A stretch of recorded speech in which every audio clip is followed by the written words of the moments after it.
السلام علیکم ورحمۃ اللہ وبرکاتہ۔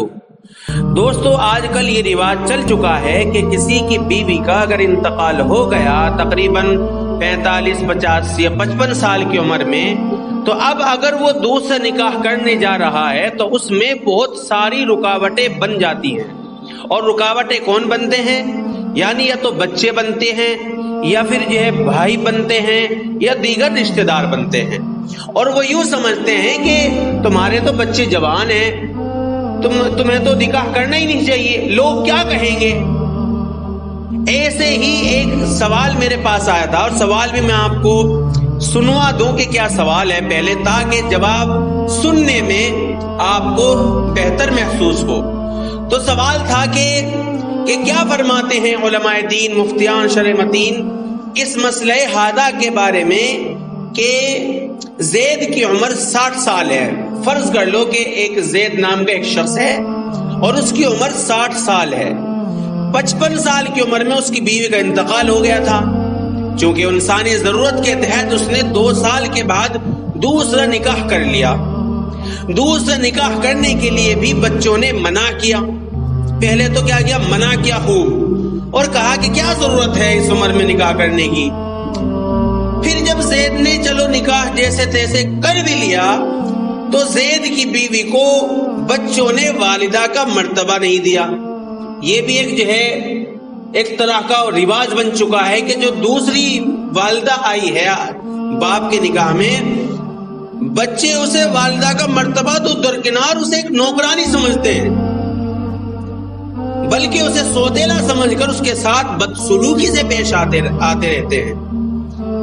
تو وہ کہتے ہیں، جو سوال کر رہے ہیں، کہ آپ سے سوال یہ ہے کہ بیوی کے انتقال کے بعد دوسرا نکاح کرنے کے لیے بچوں کی اجازت لینا ضروری ہے کیا؟ اور کیا انہیں اعتراض کا حق ہے؟ اس دوسری بیوی کا بچوں پر کیا حق ہے؟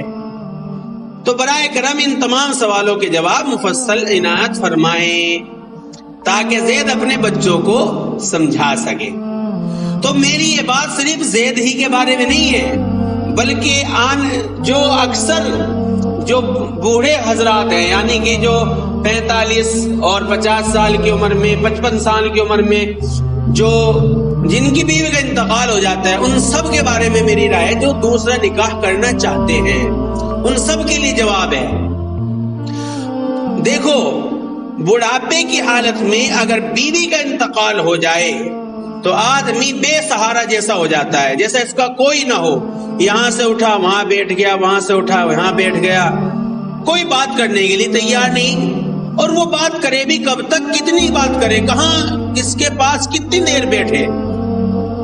اور اس کو ایسا لگتا ہے کہ جیسے وہ بے یار و مددگار ہو گیا ہو۔ اس وقت بھی اس کی بہت سی ضروریات ہوتی ہیں جس میں وہ بیوی کی ضرورت محسوس کرتا ہے۔ صرف جو ہے بیوی سے ملنا ہی ایک ضرورت نہیں ہے، بلکہ دیگر ضرورتیں بھی ہوتی ہیں۔ اس کی مکمل دیکھ بھال اولاد اور بہویں نہیں رکھ سکتی، ہر وقت تو اولاد اس کے پاس نہیں بیٹھی رہے گی۔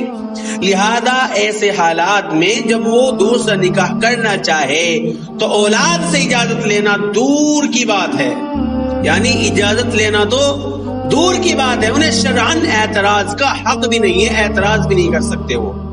اولاد اور خاندان کے دیگر افراد کا اس میں رکاوٹ بننا، جیسے بہت سے آگے یوں ہی کہہ دیتے کہ جی میاں لو، ایسی عمر میں جو ہے شادی کرنے جا رہے ہیں، نکاح کرنے جا رہے ہیں، شرم بھی نہیں آتی، بچے جوان ہو رہے ہیں، پوتے پوتیوں کا ہو رہا ہے، تو ایسی اس میں رکاوٹ بننا اور والد کو دوسرا نکاح کرنے سے منع کرنا جائز نہیں ہے۔